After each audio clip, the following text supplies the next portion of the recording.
Hi, everybody. Welcome to tonight's mindfulness practices. It's Frank and Vivian. I'm Frank. Hi, And Vivian. I'm Vivian. Hi, everyone. Sorry, we're running a few minutes late. Let's, but let, this sounds like YouTube all the time. Let's get started or let's get into it. Smash that So, button. to get into it, that's right. Like and subscribe.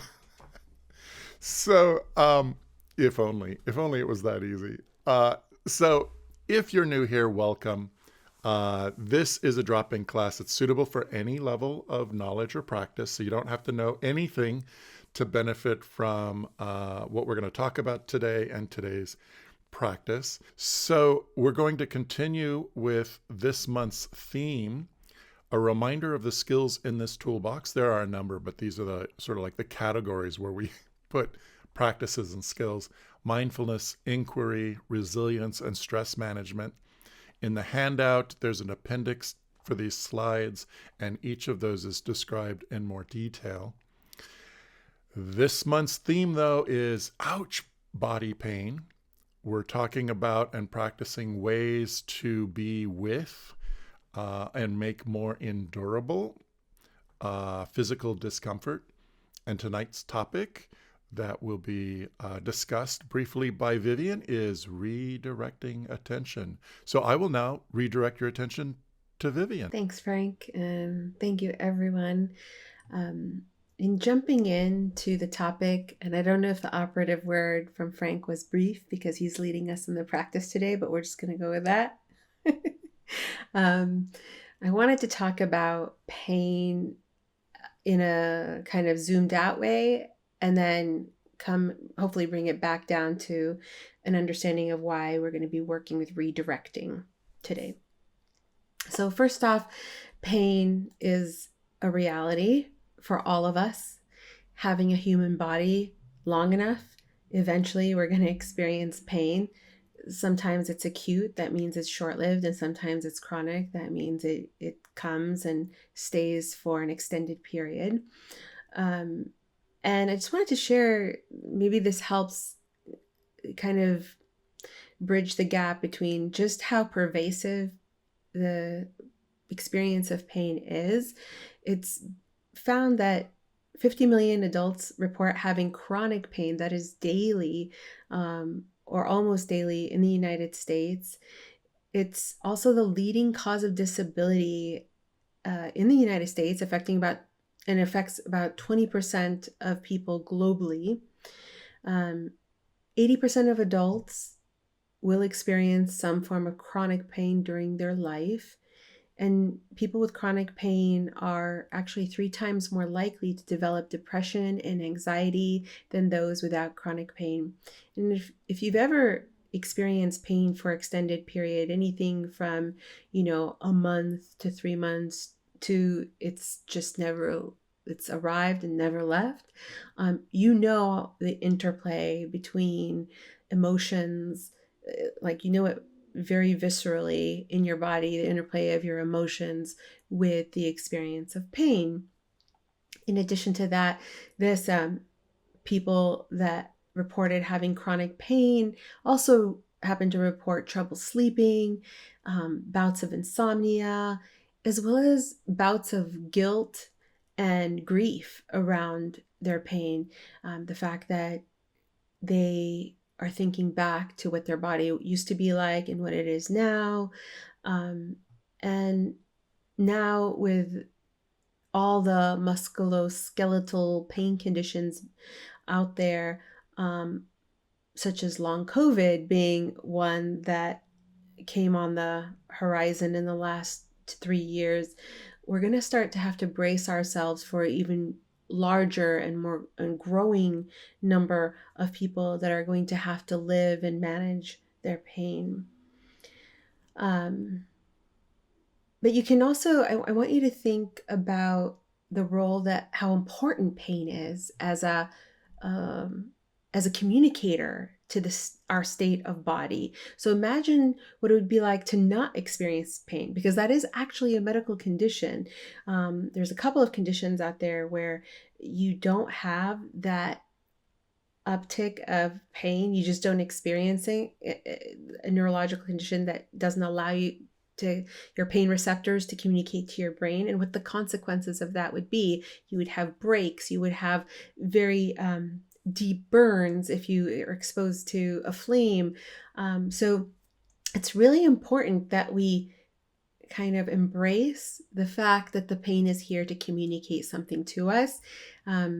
Yes, we want it to communicate and to fly off and go, move away for a while. So when it becomes a chronic thing, it can be really trying, but recognizing that it's one of the beautiful ways that our body has to communicate when something is outside of homeostasis, outside of its neutral state of being. So pain evolved probably as a way of identifying potential harmful stimuli. It obviously immediately when we experience it, it gets us to withdraw from whatever we are seeing as the cause of it. It helps us to recognize and deal with the dangers out there. If we actually experience it again, we have that muscle memory in our minds that this is actually something that causes us pain, and we avert it. It also helps us to protect injured parts of our body as they heal. So if you're trying to move a sprained finger or sprained ankle, the pain reminds you, ooh, not yet. We're still working on the healing process for that space.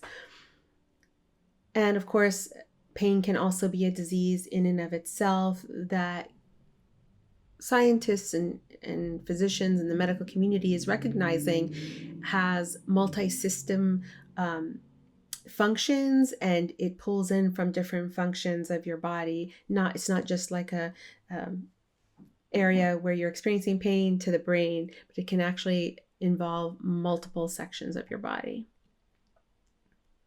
So I love this formula, and when we last presented on pain, I shared it then, and I'm sharing it again. And the formula is suffering equals pain times resistance. So suffering equals pain times resistance. And if we had a more opportunity to engage about this, I would ask, what stands out to you in this equation? And the good news in looking at this equation is that if you can reduce the resistance that you experience towards any pain you're experiencing, that'll actually help reduce the amount of suffering that you experience as a result of the pain.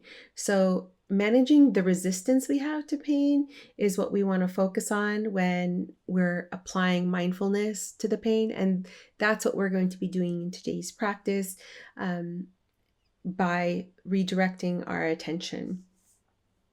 The bad news, if there is any bad news to this equation, is that when pain persists, right, our resistance is likely inclined to grow. So we can experience when we hit our funny bone, right? There's that initial charge of pain that comes through. But if we can kind of be with it, it'll subside, and our resistance as well subsides. But when we have chronic pain, it's so all engrossing of our being that we start constricting around it and constricting our body, constricting our muscles, and creating even more resistance in the body to wherever the pain is. And when that happens, the perceived suffering that we experience as a result of that pain and that increased resistance actually makes the suffering that much worse. And when we look at the pain in the formula, even a low-grade pain, something low-grade like a 2 or a 3 level pain, if it stays around long enough, it also starts building resistance to it. So you can have a low-grade pain, so long as the resistance starts going up as a result of that, we tend to suffer greatly.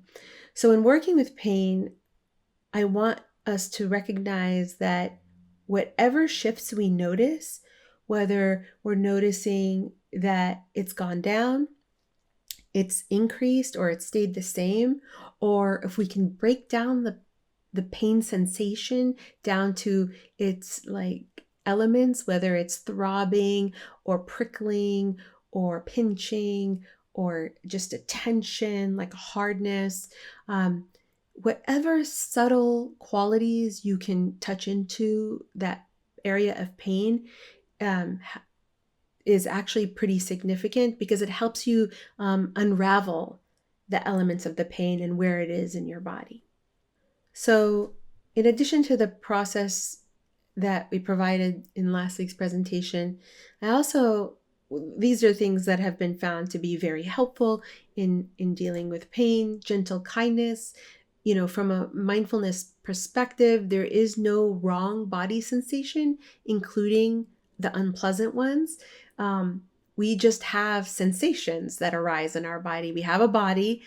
Sensations is how it communicates to us, right? It doesn't speak in words or sounds. I mean, sometimes it'll sound like if you have like a stomach, a gastrointestinal issue, you might hear sounds. But for the most part, it communicates through sensation. So pleasant, unpleasant, neither pleasant or unpleasant, like if it's blank or a void space, or if it feels neutral, are all reactions to the sensations. Curiosity, pain, knowing that it's not a monolithic thing. It's constantly shifting. It's becoming smaller. It's expanding. Maybe on the periphery of the area where you're experiencing pain, the pain is not as dense as it is near the core. It may have a shape. It may have a color, because some of us are more visual. It may have a texture. It might have movement like vibrations or, like I said, throbbing or tingling or anything like that. So just really getting curious about the all the qualities that the pain might be exhibiting can help in kind of, again, peeling back the constriction that happens around pain. Opening and closing our attention recognizes that we have choices when we're experiencing pain. We can, with that same curiosity and internal wisdom of like when to open up and turn toward it and get curious about it, like there's enough kind of an opportunity. At a 9 or a 10 level pain, the suffering is so deep that that's not where really you can apply mindfulness, especially as people that aren't like advanced meditators. But at a 5 or a 6, sometimes we can actually apply our skill set to it and be able to zoom in and out from the pain. Loving kindness is a beautiful way to hold our pain. It's very similar to that gentle kindness. And this is recognizing that this is the body I've been issued for this lifetime. This is the one body I got. I can't trade it in. It's the one that's been growing, shifting, transforming for all these decades, and bringing as much acceptance as is available to you in the moment, not to hold it too rigidly, and again, kind of be open to how it's transforming and changing, knowing that that's a practice all on its own. So turning toward and turning away, we've always got that option to put our attention the same way we put our attention on the breath, or we put our attention on our physical sensation or on our emotions. We can put it on the pain. Again, we've always had the option to turn away. And by turning away, we can turn away by taking note of something external to our bodies, like what's going on in the room that we're in, or we can turn towards areas in our bodies that aren't experiencing pain. One of the most effective practices that I was doing with someone that was experiencing migraines, like very lifelong migraines, as I was coaching them, we would kind of do a body scan and note, okay, where was the pain? And of course, it was like very distinct. They were able to describe exactly where in their head they were experiencing the migraine. And yeah, it came through the nape of their neck. But then as we scanned down, it was pretty much neutral or pleasant. And it was so freeing to recognize that basically 3/4 of the body, if not more, was pain free. The pain was here. So that was a very a different practice of turning towards it and turning away from it, doing both things to really assess on the whole, how is this body doing, and not just focusing on the migraine pain. There's also the opportunity to practice with narrowing the area or widening your focus. So that is what we were speaking to. Like, you can scan different body parts, or you can narrow in on the area that's painful, but also take the whole body into focus and attention and see what's going on there. That also helps shift our perspective around experiencing pain. And of course, practicing self-compassion and kindness to the body, knowing that, we're vulnerable. These human bodies, they're pretty fragile. They're great at healing, but they can very quickly experience pain. And we have so many different moving parts in this body, right? And the more parts you got in an organism, or even in a mechanical machine, the more opportunity there is for breakdown. So with that, I want to turn it to Frank to lead us in a practice. Thank you all. Thank you. I wish I had a fade out and fade in button, because it always feels pretty abrupt to go, and here I am. So I want to say a bit about how to practice. So first of all, just an important notice. These practices, we're not talking about with these practices trying to lie to yourself that it doesn't hurt the way it hurts. Right? We just want to be clear, because sometimes that's what people hear. They go, it keeps hurting, so these practices aren't working. That's not it. The focus, however, here is that there's the phenomena that's happening, and there's the relationship you have to the phenomena. And we may not be able to do much about the phenomena, but we can do some things about the relationship when we can do some things in the relationship, right? We may not have the skills yet. So just that as a proviso in terms of the practice for tonight. And we're going to do something a little different, which is I'm going to ask you to not just be aware, right? The easiest way to do these practices is to get comfortable and listen to my voice and notice what happens. Tonight, though, for these purposes, if you would, I invite you to do a couple of things. I love doing this practice with an ice cube in my hand, but we don't have a way of telling you in advance, please get an ice cube to hold in your hand. I'll say a little bit more if we have time later, or next week, or in 2 weeks when we do Q&A, about why the ice cube practice is really helpful. But here, what you might do is this. So the invitation here is to create a sensation that we can use as our focal point for the duration of this practice. This could be a couple of things. One is you can do this with your finger and your arm. Press into your arm and press just enough so that it's slightly, just really slightly unpleasant, right? So you feel some pressure and you feel an unpleasant sensation. You can do this on your arm. You can do this. It's harder to do it on your hand because our hands are pretty resilient. Or on the back of the hand, because right, the nice thing about this part of the arm is that you can get some pressure going and some discomfort going. You can also do this by pressing into your belly.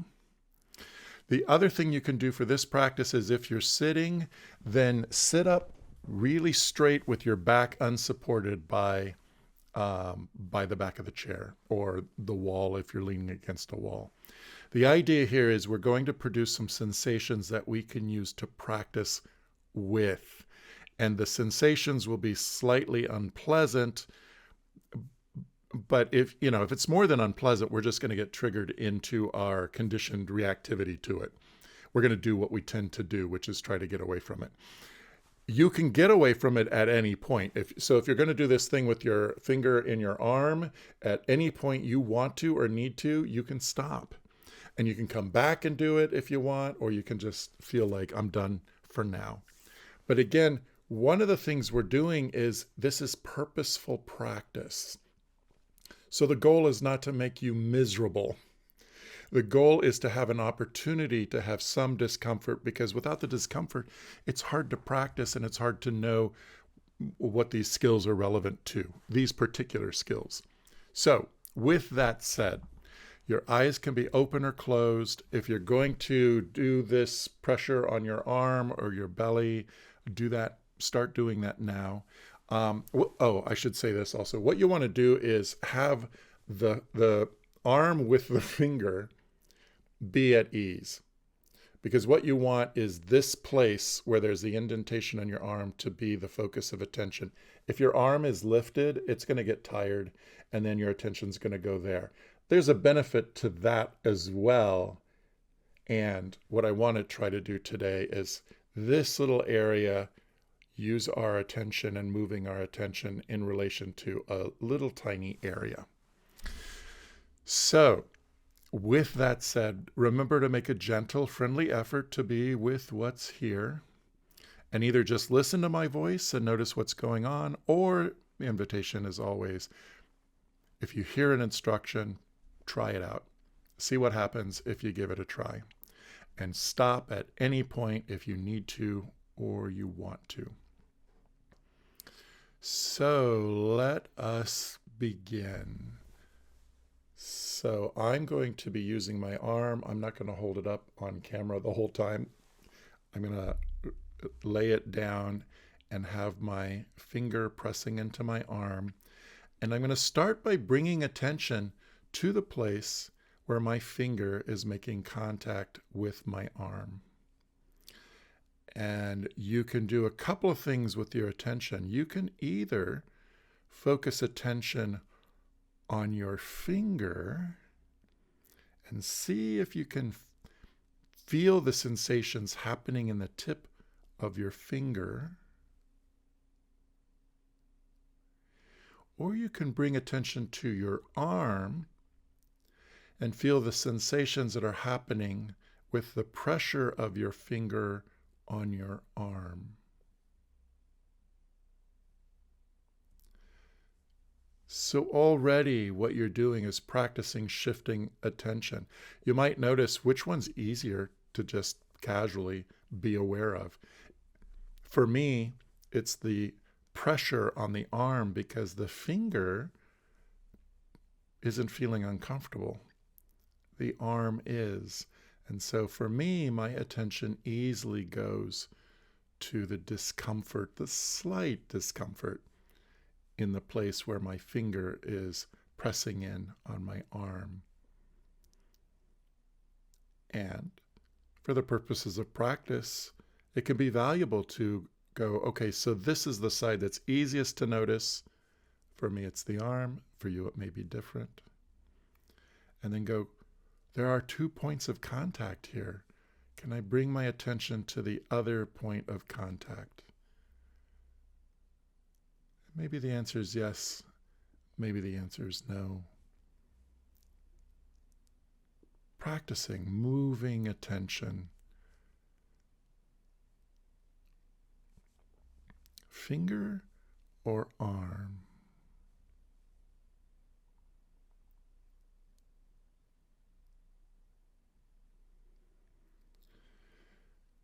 And what you might do is, if you can feel a sensation in both places, practice shifting your attention from one to the other. If you can't feel a sensation in one or the other, bring attention to the place you don't particularly feel the sensation, and see if you can hover your attention there until maybe an awareness of some sensation arises.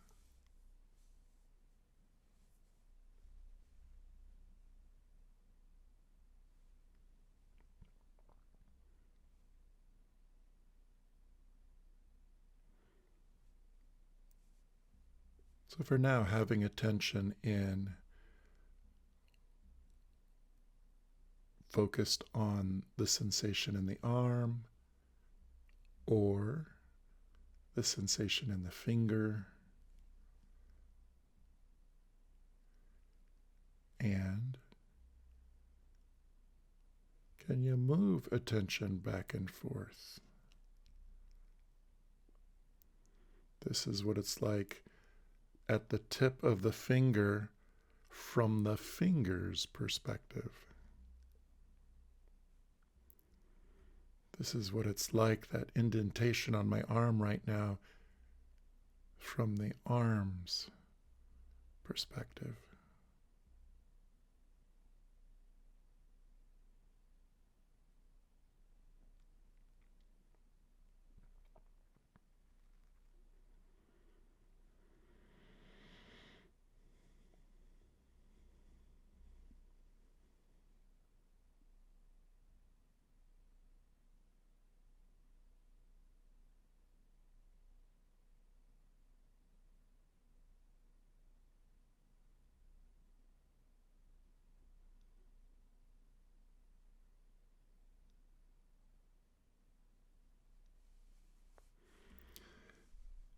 And now bring attention to the place in your arm that's being pressed.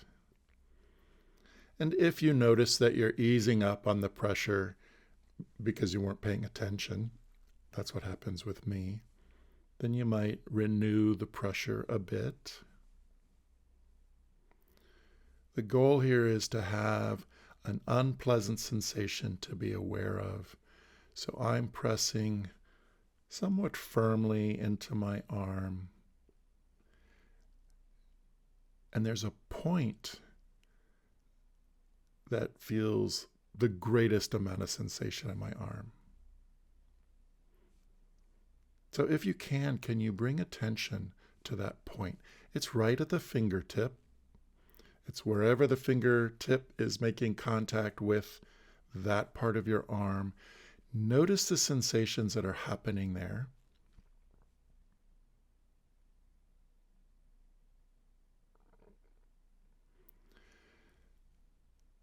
And here's something you might notice.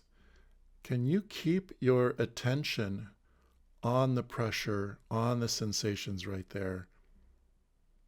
Or does your attention go somewhere else? If it goes somewhere else, can you bring it back to these sensations? Maybe you can, maybe you can't. I know sometimes my attention will run off into some thoughts or feelings or attitudes like, why am I doing this? This is stupid. This is uncomfortable. I don't like this.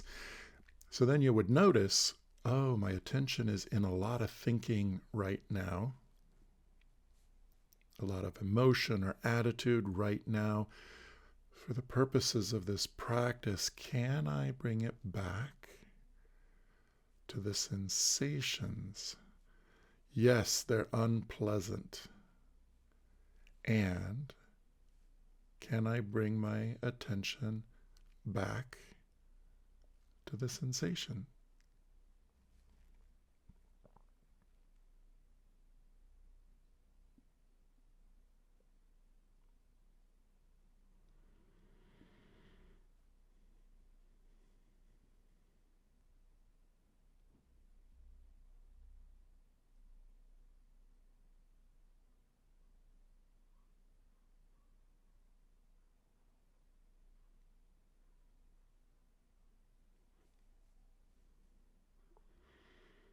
And with any mindfulness practice, attention is going to wander off or get pulled away.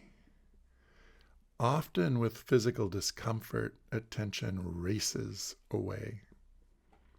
It races into thoughts or attitude about the sensation being experienced.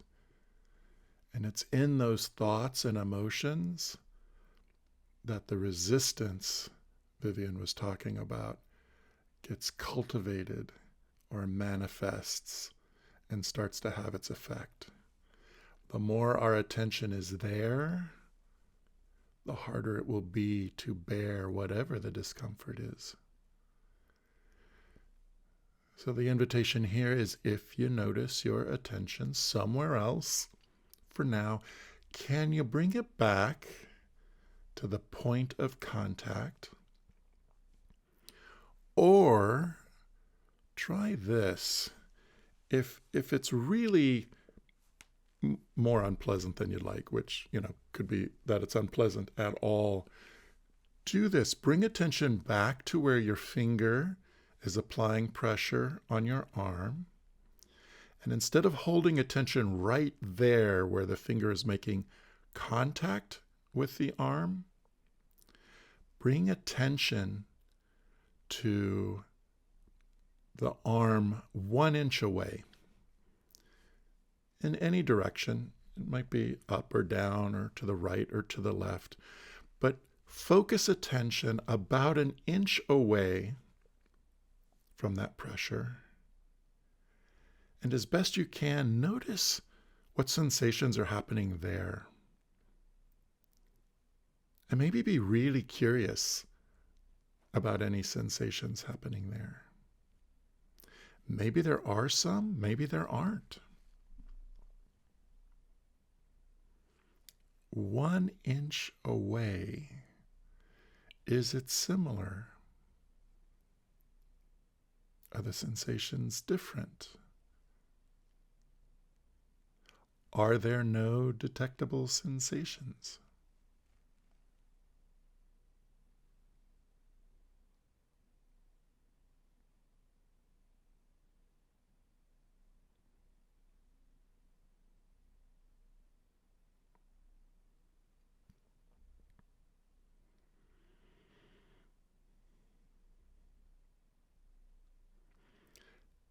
And if attention wanders off or gets pulled away, bring it back to this place that's 1 inch or so away from the pressure on your arm.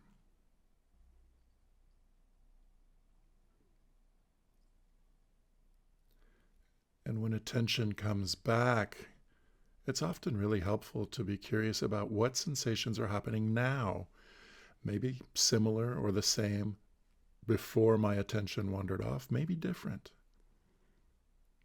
It's like when we bring attention to breathing and use that as our attention anchor. This breath may be really similar to a lot of other breaths, but this breath right now has these qualities right now.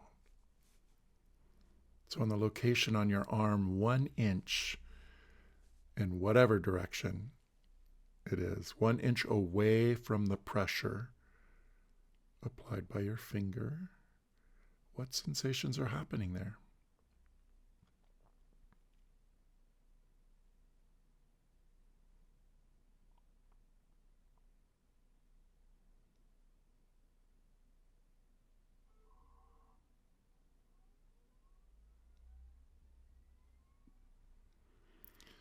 And now try this. Move attention 1 inch further in the same direction, so up or down, right or left, and 1 inch is approximate. Move attention just a little bit further from the place that it just was. So now it's 2 inches or so away from the place where your finger is applying pressure. What's going on in this new location? 1 inch from the previous location, 2 inches from the original location. What sensations are happening here?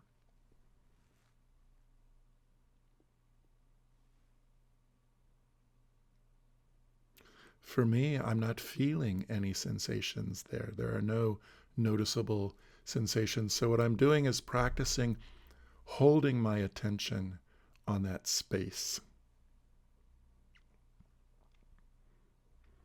Maybe sensations will arise. Maybe I'll become aware of some subtle sensations happening. Maybe not. But I'm practicing holding my attention there just because I decided to.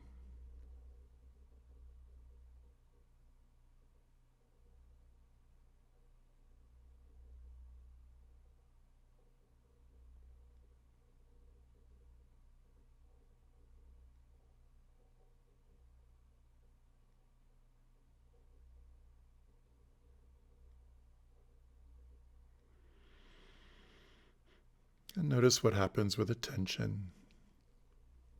If it wanders off or gets pulled away, bring it back to this new location. I'll call it location number 3.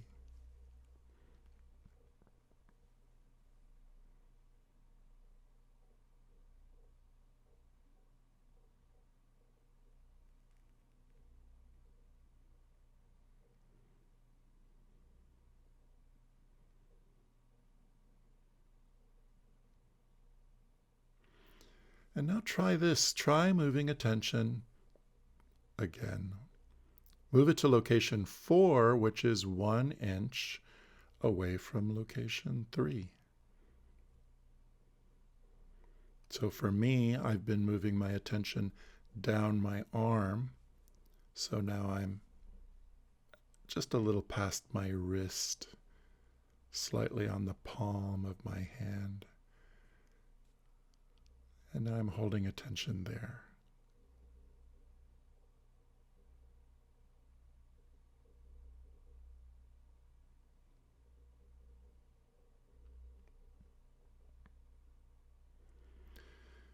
And just for a moment, with your attention here in location 4, briefly check in and see, what are you experiencing where your finger is making contact with your arm?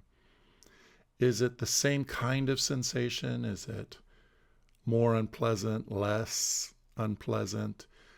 Just for a moment, because the danger is in bringing attention back to this place, we start to have thoughts and emotions and an attitude about it.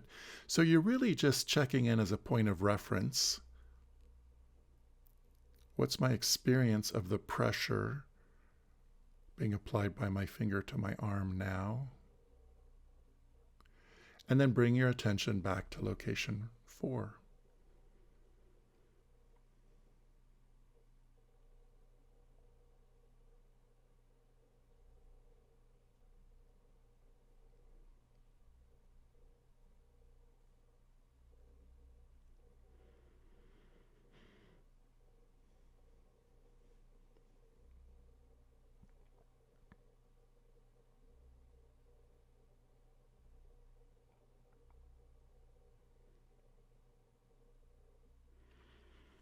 So this is this practice, moving attention around. So what you might do for the next few minutes at your own pace is move attention an inch this way, an inch that way. Keep your finger applying the pressure in your arm. And notice what happens when your attention is at your fingertips, the other fingertips. Or if you're going up your arm, notice what happens when your attention is on your shoulder or your back or the top of your head or the toes on your right foot. There's still pressure from your finger on your arm.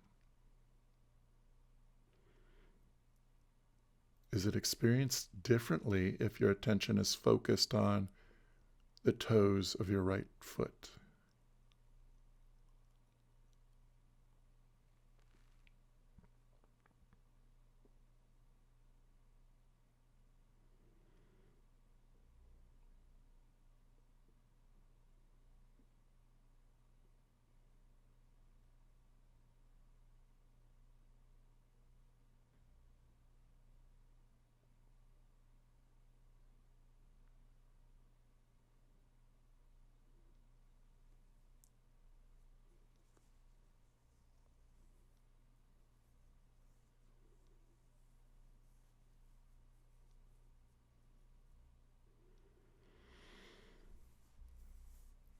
For the last part of this practice, holding your finger, applying this pressure on your arm, and widen the focus of attention so that you have your entire body within your attention. So instead of a narrow, specific focus, say, on the toes of your right foot, widen the focus of attention so that it's on your toes and your foot and your arm and your leg and your other foot and your other leg and your torso, your arms, your head, your entire body.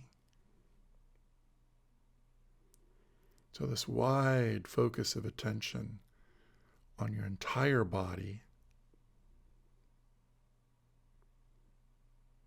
And what does that pressure on your arm feel like in this context? Now, this is tricky because I ask you this and it's likely your attention will narrow and focus on the place where your finger is applying pressure. But as best you can, if that happens, widen attention again. Notice, what's my relationship to the sensations happening there while I have this wide focus of attention? Maybe it's similar, maybe it's different.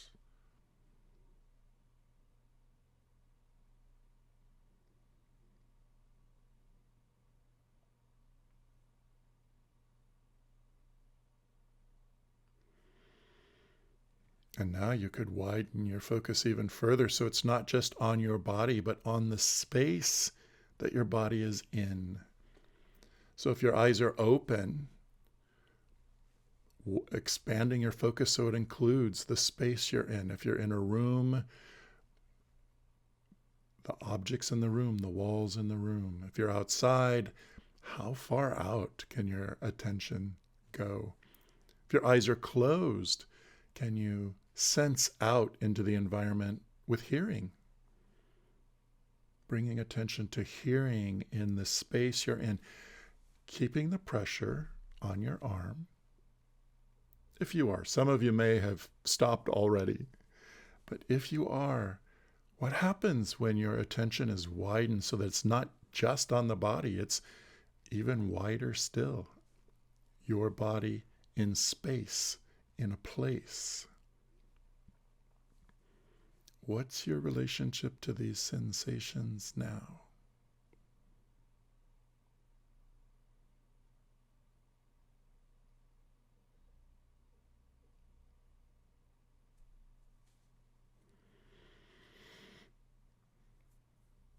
And then to conclude our practice, I invite you, if you haven't already, to release the pressure from your finger on your arm. And if your eyes are closed, you might open them. You might look around the space you're in, shrug your shoulders, stretch, wiggle your fingers, wiggle your toes. Yawn if you'd like. And this will conclude our practice. So we have some time for some questions, answers, explorations. A word of caution around this practice: it's entirely possible that you didn't notice anything in particular. Part of that would be because there was nothing to notice, right? Sometimes that's what it is. And sometimes it's really helpful to notice, oh, did my conceptualization of this precede my direct experience? So by that is, if I have the expectation of a certain experience many times, that's the experience we have. We meet our expectation because our conceptualization includes certain phenomena and excludes certain phenomena. But the idea of this practice is notice what happens when you move a narrow focus of attention around or when you widen it. So I invite you to drop some questions into either the Q&A box, or I guess it's called the Ask Questions box, or in the attendee chat, and say a little bit about what was that like for you. What was that practice like for you?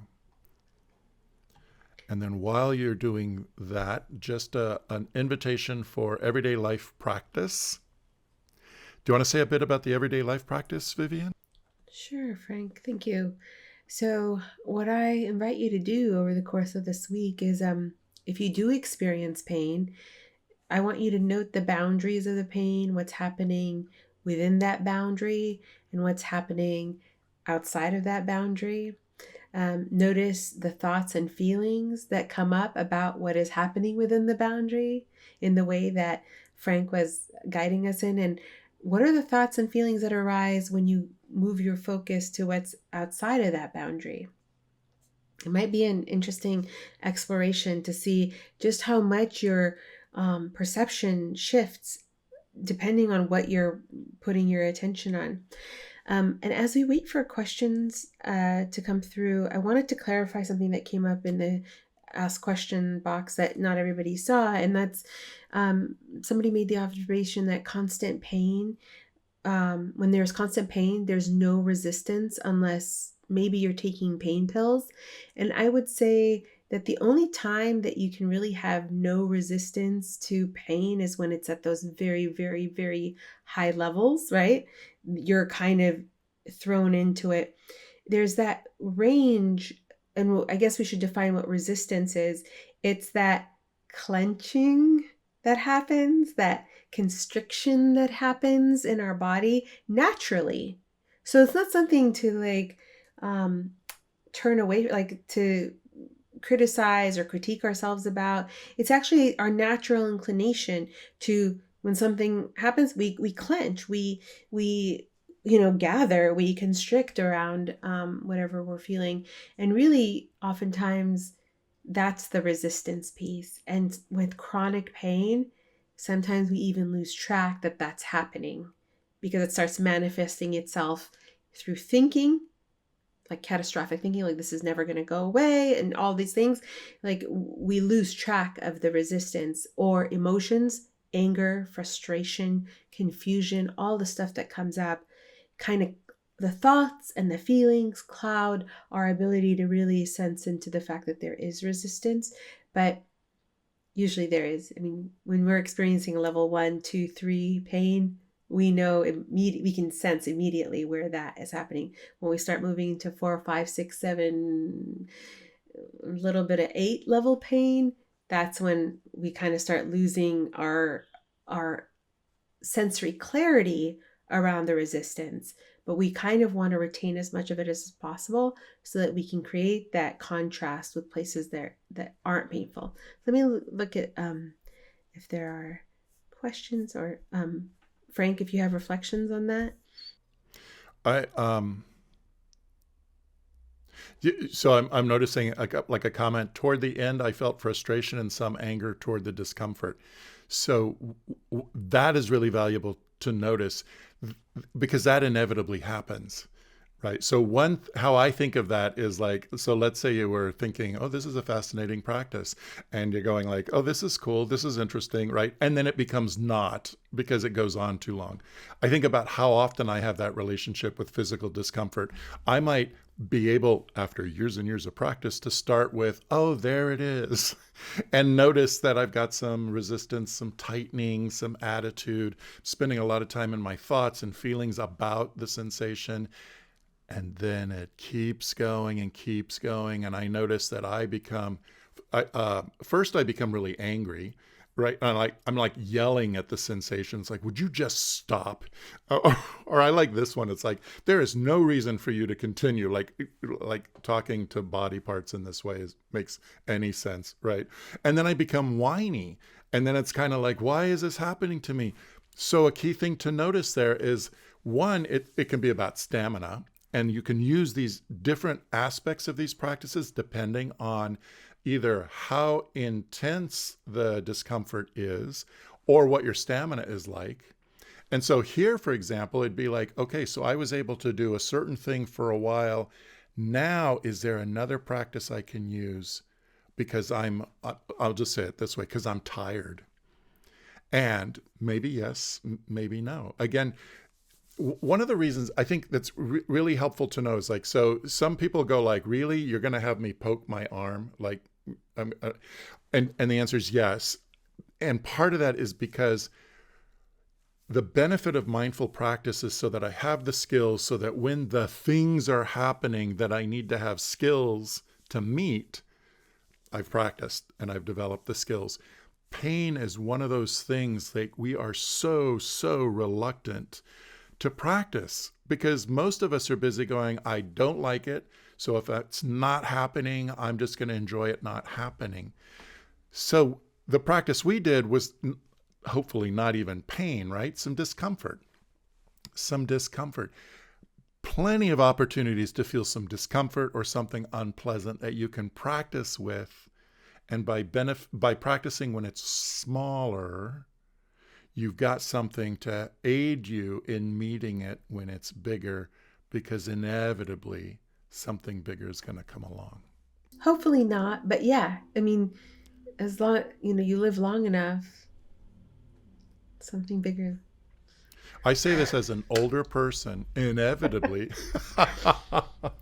You know, I used to wonder, I used to have this ageist attitude, like, why are old people so grumpy? And now as I've gotten older, I go, oh, I know why. Everything hurts. yeah, Everything's hard. I have to share Should have this done more thought, yoga. this final thought. One of my closest mentors and bestest of friends was over 35 years older than me, and he passed away early last month. And when he was in his 60s, he would tell me, Viv, growing old ain't for sissies. And so I leave that for you all. Growing old ain't for sissies for sure. Ain't for sissies, right? What? So then, something I also take away from that, right, is that as we get older, can we appreciate that it's not, it's not that we're just not dead yet, that there are some skills and some life-affirming forces still at work. So thank you all for being here tonight. Join us next week. We'll still be working with pain. And the topic then is approach and rest, which again is related to moving your attention around for your benefit, right? It doesn't make the discomfort go away. Sometimes you can stop noticing it, right? So it doesn't make it go away. What it can do is transform your experience of it. So with that said, thank you, Vivian. Thank you, Frank. Thank you all for joining us. Come back next week. We'll see you then. Bye.